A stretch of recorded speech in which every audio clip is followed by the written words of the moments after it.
the Documenting Metamorphosis, 26th day of March 24. I've been trying to say something which I have said, but I just thought I could say it better. Australian Jim just got onto the World Wide Web and had something to say as well. Putting a jacket on, you see, wearing a jacket, and it's a bit cold, and it's raining, and it's about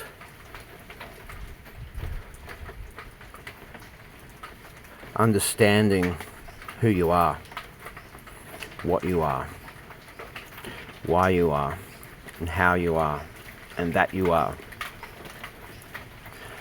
So, thou shalt not worship false idols. And then why do we find that we do have these idols, these ones that we idolize? Well, I think it's about presence. You get good at something by practicing. When you practice, you have presence. So when you've done 10,000 hours of Kung Fu, then you've got presence. When you've done 10,000 hours of violin, you've got presence. When you've done 10,000 hours of performance, you've got a very different kind of presence. So that's the thing, that's the in-between part for me. I feel like I've done my 10,000 hours in a number of different things, so I actually have presence, and the word master can be thrown around when it comes to certain things with me. And not that I call myself a master,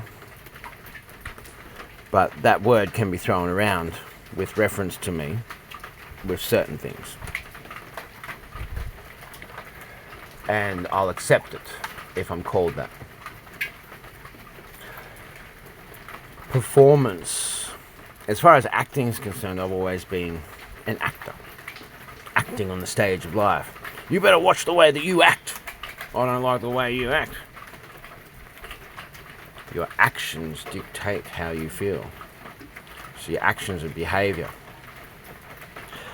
So I spent my whole life cultivating myself, particularly my adult life. But my whole life, but yeah. Particularly adult life. Let's just say adult life. I've spent my adult life cultivating myself. But there's been very little performance. There's been a bit of public speaking. I've always been fine with public speaking. I've always been fine with performing. But pushing myself into, like, why am I not making a living from performing? And that's what this is about. So it's kind of approaching things from the other end, or giving a different approach, which actually seems to make a lot more sense. So very much in this world we see everywhere, in religion and trying to get close to God, all the way through to trying to build a house, or trying to achieve success in this capitalist society so one could buy a house, or anything in between. We very much seem to have this idea or this approach of trying to wag the dog by wagging the tail. Trying to use the tail to wag the dog, as opposed to getting the dog to wag the tail. And the Nobbs Suzuki Praxis, this thing that's invented by John Nobbs, taking the Suzuki methods and the old style Japanese theatre, and then the old style ballet from the Western world, and everything else in between, and mixing it with the crazy music, and the exercises are what they are because of the intention that designed the exercises to bring about a certain state of being, a certain outcome. So it's about cultivating that presence that I'm talking about. But more to the point, and sorry, it's about cultivating that presence. And that presence is something that I had, but I'm really seeing how I'm cultivating that presence to be able to just have a very natural flow, like I talk about. Roger Waters performs in front of 300,000 people. So once you get to a point, if you can perform in front of 300 people, then it's nothing to perform in front of 300,000 people. It's just the same. So I'm starting to really come into that. That's my focus there, where I'm making that seamless. And then I feel pretty comfortable in front of cameras these days, on screen. And I'd never done that before. I did this mocap stuff and was very comfortable with it. Oh, actually, sorry, I had done that. I had done a couple of film clips, and one was a pretty big deal. It was like 6.5 hours of makeup for 7 seconds of footage in the end that they put in the film clip. But it took some fantastic footage, and so that was a big deal. But I was very comfortable with it all. And the way that John and Jackie make us cultivate ourselves as though we're in an ancient Greek amphitheatre or an ancient Roman Colosseum, that in itself is profound, because of the way that it's delivered, the way that the instructions and the demands are delivered to us, put us in a situation where the ego has to check out. The conscious thinking mind, sense of self, or what does the world think of me, it needs to kind of check out. And then it gets these flashes of checking back in, checking back in, checking back. It's kind of, it starts the opposite way. So it checks out for a flash and it's back in and it's dominating. And then it gets to a point where it has to check out and then just get these flashes back in, like bang, back in, but then it's checked out again.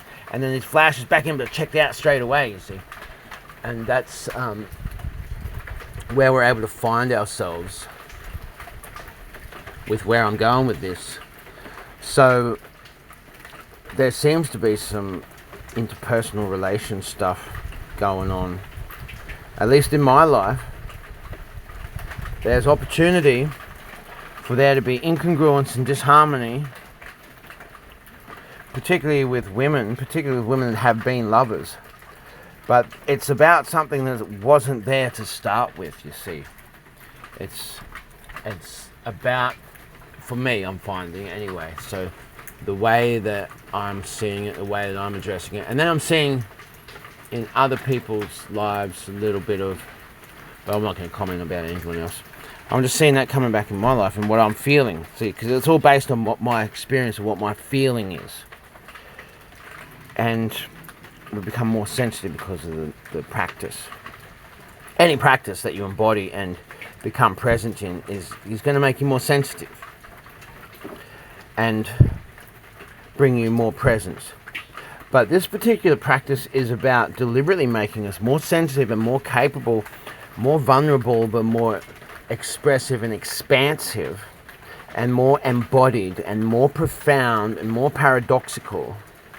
Because we're not taking away anything, we're adding more texture, more contrast.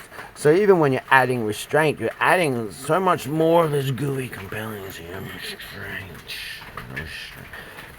And it's probably not the best demonstration. I'm not going to go into that, because what I'm talking about is the fundamental thing that is prevalent in life for the other 166 hours in the week that we're not at the training, doing the intense training, being given all these demands, and having two absolute genius masters just giving these full-on commands super fast. I mean, you couldn't even fire a machine gun as fast as the way both these guys are giving these commands. The other people that I train with are phenomenally good. Like, they are really good at what they intentionally go to do. I mean, they're just, when they go to do something, then they are exponentially better than what I can try and get across to you of how good they are. So whether they go and tie their shoelaces, or whether they go to crazy fashion, or whether they go to do something that's uncomfortable, or something that's really shy, or something that's just whatever it is, they are just, or something that's perfectly meticulously impeccable in form and structure, expression. I mean, these guys are just mind-blowingly good. Mind-blowingly good. Because of all the adding.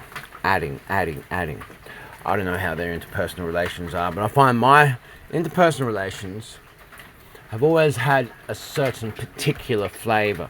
So when there's conflict that arises in my life, particularly since, say, 2012, so we've got 12 years now since I really got a handle on myself, because one is out of control. This is what Mercadan said to me in 2012, July 2012, with relationships, with a particular relationship that was ending.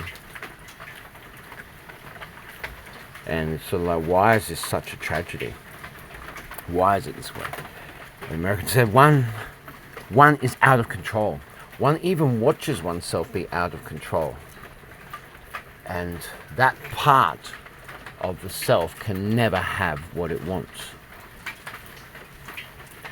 So I've been basically pulling my life to pieces and tearing it apart, scrapping it and trying to start it again pretty much every single day, actually, to try and get closer to myself in that regard. And therefore I've just taken stock of going, there's nowhere to hide from myself. Like, I know that I have consciously destroyed my life in the capitalist world by trying to find this thing now that I'm talking about. And what I'm getting at is, through the proper embodiment of performance practice and then doing performance, then it's about surrender and embodiment of that, and giving oneself to the audience completely, and therefore engaging the audience, giving the audience a job to do. So you say to the audience, you are not thinking about anything else. You are not looking away. You are not leaning over and whispering something to your friend or your spouse or whatever. You are fixated and compelled and paying attention to me. That's what your job is. And then to reach into that and feel the audience and interact with the audience, which is a reflection of the cosmos, like John says. It's a completely different thing as what I see. A lot of performance art seems to be these days that it's almost like there's this barrier. So I'm looking at myself at the moment as I'm got this camera pointing at me. There's a screen, right? And so that is defined there, and there's a barrier there. So it makes it somewhat removed. So it seems almost that even clowns can be performing right there in front of you, interacting with the audience to a certain point, but then there's this barrier that the audience is not interacting with the clown, and the clown is not interacting like this. There's this interaction, but then it's limited, and it can't actually be anything else. Well, this Nobbs Suzuki Praxis, at least what I'm getting from it, is this thing that you might be 300 meters from the audience. They have to look at you through binoculars, but they're still having to feel everything, and I'm feeling everything back from the audience. I just pause for this plane. So it's about being immersed in that gooey ectoplasm of the ethereal connection between the souls of people and the hearts and the minds. So I'm finding that my interpersonal relations, which are all pretty good, there's not really that much opportunity for anyone to have conflict with me, and if it does come up, then it can only go to a certain point because I take responsibility for everything. So there's nothing to fight about. I'll just agree with people. I'll take responsibility. I'll be humble. And there's nothing to fight about. I don't want to be more right than somebody else. I don't want to have conflict. So what is it to... And I'll apologise. Apologise for everything. It's just a much better way to be. And I can then sit with any person, even if I'm in the wrong, or I've seriously messed up. And I mean, I have this problem. I mean, I'm seriously out of accord financially with some people. I need to fix that. But I can sit with them and go, look, I'm letting you down. I know that. I'm sorry I'm letting you down. And they say, no, you're not letting me down. They go, no, let's just not pretend, okay? The truth is, I am letting you down. And it's a stress on me, the burden, all that. And put all that aside, the truth is, I'm letting you down. Okay, so there's the effect that it's having on you. Right, so we acknowledge that. And I think that's a big thing, like I do in life, you know, is just to get that acknowledgement. And I suppose that's the thing I'm trying to say. Like, I thought I could say this in 5 minutes, but it's, the words are elusive. But basically, it's the embodiment. One must embody and surrender to and embrace and immerse oneself in that gooey ectoplasm, or that ethereal spirit vibe connection between the cosmos and all the audience in it. However that might be for each soul, then that's what I think we're trying to do, is get rid of that separation that we have in ourselves. And then when it comes to performance art, then we're really pushing ourselves right into it. And I find it to be a ironic tragedy that people can be so good at performance art, like live performance in front of people, and then not able to communicate and express themselves in the rest of their life appropriately, so therefore damaging the naturally beautiful interpersonal relations that they have. Because when you do this kind of stuff, your heart is beautiful and vibrant and expansive, and your mind is, and so naturally you have beautiful interactions with people like me because I really appreciate your art.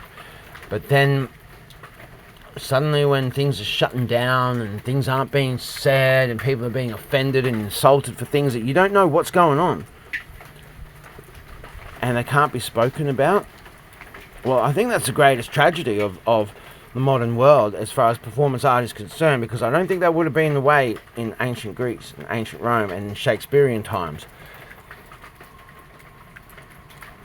And I really feel like now when I go and do trauma and crisis work, talk someone down from killing themselves, or doing drug rehab work, counseling someone through whatever crisis they're going through in life, or just doing acupuncture or some massage on someone, meeting someone where they're at, or children,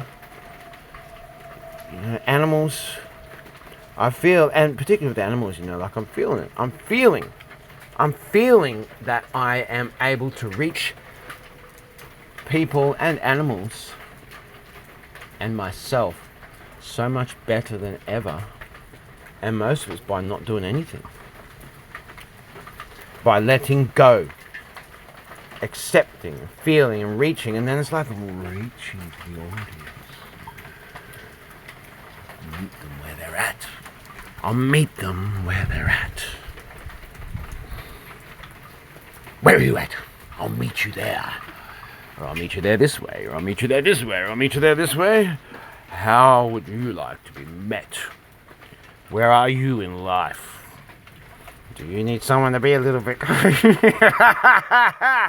or do you need someone to be solemn and sincere? Do you need Bush Australian Jim to come and cheer up your day and give you a little bit of bush survival techniques?